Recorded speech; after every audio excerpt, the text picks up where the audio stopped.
Hi viewers, இது துபாயில் இருக்க அப்ராக்கு போனது தான். அப்ரான்றது ஒன்றும் இல்லை, போட்டிங் தான். ஒன் தரம் போட்டிங். ஜஸ்ட் ஒன் தரம்ல வந்துட்டு இந்த இடத்துல இருந்து அந்த இடத்துக்கு கூட்டு போவாங்க. ரொம்ப ஜாலியாக இருக்கும். அங்கே பார்த்துட்டு அந்த சீகல்ஸு.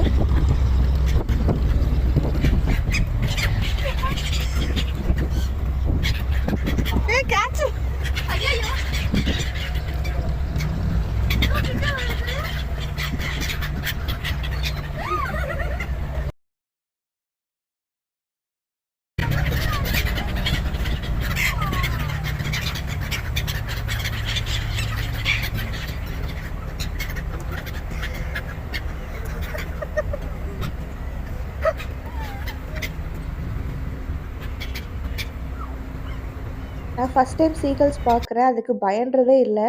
அங்கே ஒருத்தர் ஃபுட்டு போட்டுட்டு இருந்தாரு. அதெல்லாம் செம்மையாக கேட்ச் பண்ணிட்டு சர்க்கிள் பண்ணிட்டு இருந்துச்சு. So hope you like this video. Thank you.